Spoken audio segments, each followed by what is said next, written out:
Okay, folks, so today I'm talking to Trevor Zynk, who is the developer of Zynk Audio and this cable here in particular, which I picked up at the guitar show recently.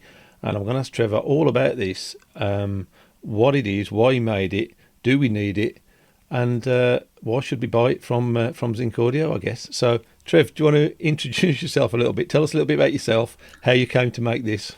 For the last 7 or 8 years, I've been designing microphones professionally.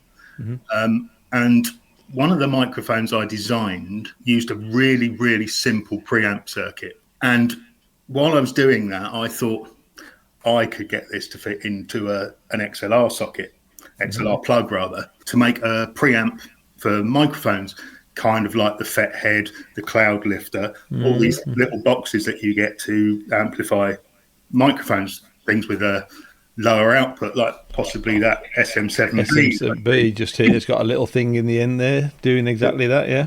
Yeah, so I built that, and one of the benefits it's got over the cloud lifter, the FET head, is that when there's no phantom power, it just works like a standard microphone cable. Okay. And then if you hit the phantom power button, then you get 30 dB of instant gain. Okay. And then I sort of went on to thinking, well, hang on, I could do this for guitar as well. Yeah. So that's where Proflex DI came from. It was kind of a natural progression from a microphone preamp to a guitar preamp. And everyone that I showed it to was really, really excited, far more than they were about the microphone version, which is why we brought the DI cable out first. Because there's, while there are things like the FET head, the cloud lifter, the SE do one as well, I can't remember what theirs is called, this is completely unique. And it works really, really well because it balances and amplifies the signal right from the body of the guitar. So when you're using a DI box, you're sending a high impedance signal down however much cable you've got into your DI box, or the instrument input on an audio interface or a mixing console. So you're likely to get extra noise coming in from cable microphonics, electromagnetic radiation, etc., etc. But Proflex doesn't suffer from any of those pitfalls. And because the preamp circuit is inside the jack plug, you can extend Proflex infinitely with standard XLR mic cables. Okay. So if you were playing a gig and you wanted, say, 20 meters of cable on your guitar, then you could do that, and it would be super quiet and sound amazing, which it does. And then it's sometimes I get carried away with the fact that it's really, really convenient. I wanted to ask you about the jack plug, because this is, in general terms, obviously it's a what I'd call a slightly oversized jack plug, clearly to accept all the gear that's in it. Exactly that. Is that a standard jack plug anyway? Or is that made yeah, and it's the biggest one that I could get that would fit into a Fender Strat, because obviously they've got those bizarre cable outlets. Yeah. And that I did try this in a few guitars, and I think that possibly I might have had one where I did struggle to get that in. So I'm not, that's something that people would probably have to consider a little. But it is what it is, and I'm sure it's for the majority of things it's fine. So, what's your background, Trev, to all of this? Well, as I said, I was designing microphones for many years. Prior to that, I was restoring classic cars, and then prior to that, I was in the music industry doing studio installs and equipment repair. I got quite into designing hi-fi, and I did that on a word of mouth basis. So I used to live on an island just off the coast of Scotland called Ling, which is one of the slate islands. Okay. And I used to make hi-fi gear out of slate speakers, especially. Okay. Pretty niche, I'd say. Yeah. And so, what sort of studio kit did you work in the past, and what sort of gear was you doing for who? Were these private studios or commercial studios? private studios, commercial studios, although commercial studios are a dying breed, and quite a bit of my work with professional studios was taking them to bits and selling the parts. Really? Right, yeah. So yeah, not my proudest moment, but man's got to eat. Yeah, that's right, yeah.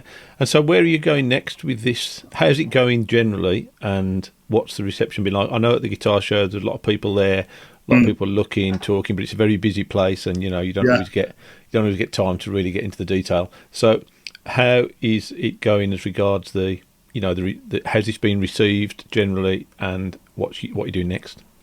It's been received really, really well. We've got a few out on loan to some shops for them to appraise. I mean, it's possibly because I'm an engineer and not a salesman. I haven't been doing the Barrow Boy here buy 100 these for so much money. More like, try this, see if you like it. If you do, then you can do a deal. Yeah. I mean, what's the situation? I presume at the moment you're making these kind of, I'm going to say in your shed or something like that. All of these being made for you somewhere? They're being made for us. Okay. By a manufacturer of microphones and valve guitar amps. Okay. So, people with serious knowledge and experience. Yeah. Okay. So if somebody said, somebody just turned around, it took off, and they said, "Well, I want 10,000 of these." That's, something you could achieve. Oh, absolutely. Yeah. Yeah. And that'd be a nice little income, wouldn't it? As well? It would be lovely. Yeah. Okay. Well, like I say, I'm gonna try this myself. The technicalities of it, for me, a DI box is a DI box. I shall compare it to my Radial J48 here. So what can I expect there? Because obviously the Radial is a bit of a different animal because it's got lots of little push buttons and bits and pieces all over it. And for me, it just does a job. I plug it in and it comes out the other end and it does what I expect it to do. What would be a problem that I would encounter that this would overcome? Let's just tell us that. Well, convenience and sound quality. So you will find when you compare that with the J48 that it's very much a matter of personal preference. Sure. Rather than one's better or worse than the other. And then you take into account that the J48 costs 5 times as much as Proflex. And well, that's right. I mean, for my situation and a lot of people's situations, we're sitting here with a relatively inexpensive interface, probably a DAW, some instruments and some bits and pieces, and they are generally recording one instrument at a time, all that sort of thing. So one cable that does the DI for everything they want to use is going to be more than adequate, and if it solves their problem and the quality's there, I think it's got to be a win-win for everyone, hasn't it? Yeah, well, this was how I demonstrated it at the guitar show, because I was thinking about it. I think I've got to make some way that people can listen to this, and I was thinking, I'll get on the phone to KMR and I'll hire a $3,000 mic amp. Yeah. And then no, because normal people just don't have $3,000 mic amps. That's right. So I bought a Presonus Studio 24. Yes. Which was £100, and I bought a pair of AKG K92 headphones, which were £40.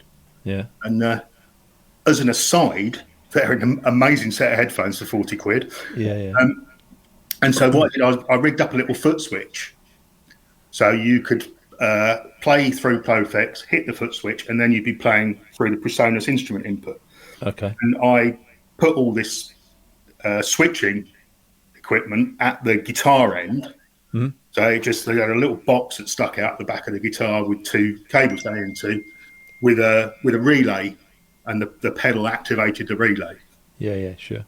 So people could hear the difference in sound between £100 interface and £100 interface with a Proflex. Sure. Okay.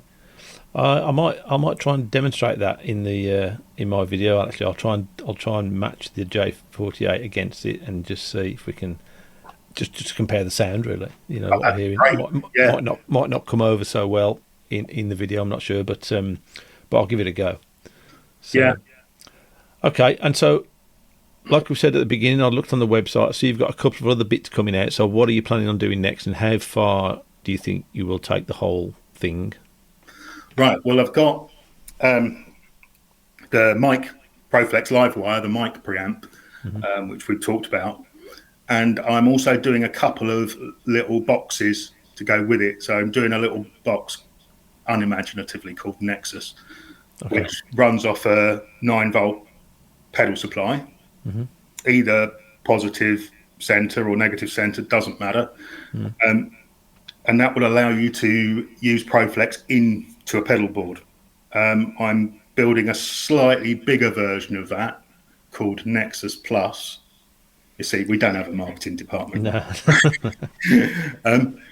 And that will allow you to have 2 separate outputs with an effects loop and a wet dry mix control. Right. Okay. And again, running off a standard pedal supply. And are these things that you just want to build, or do you think there's is there a gap in the market? Do you think for those sort of things? Because I mean, there's a gap in the market for this, isn't there? Without a fail. Bit of both, to be honest. Yeah. You know, I'm kind of driven by the ideas that I have. And there's they just keep coming and coming. So I had a brilliant idea yesterday for a new kind of distortion pedal, which I won't say too much about because it was a surprise. Yeah. Okay, cool. All right. Well, look, Trev, I'm glad we spoke about it. I'm interested to see what it's all about, and I'm sure lots of other people will be as well. And I will get back to you with any feedback that I have, and then if we can ship it around for you and get some traction, that'd be great. And yes, it would indeed. Get it off the ground, see what people think about it. Brilliant. Okay. So we'll look forward to whatever's coming out next. When is the next product going to be coming to market?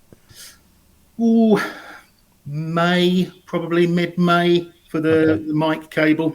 Okay. Cool. Possibly the same time for Nexus. Nexus Plus is going to take a little bit longer. Yeah. Okay. I should think they'll all be ready by sort of September-ish. Okay. Yeah. Hopefully the distortion pedal as well. Okay. Yeah, the secret distortion pedal. Okay, great, Trev. Cool talking to you. I'm liking what you're doing. I like innovative people and people that bring things to the front and have a go at doing something, because it's a tough old market, and especially this audio market. And I'm interested to see how it works. And I wish you all the best with your thing. We'll stay in touch. Yeah, definitely. Okay. Yeah, thanks for your time. No worries. Excellent. Thanks for joining us, Trev. Okay. Bye. Cheers. Bye bye.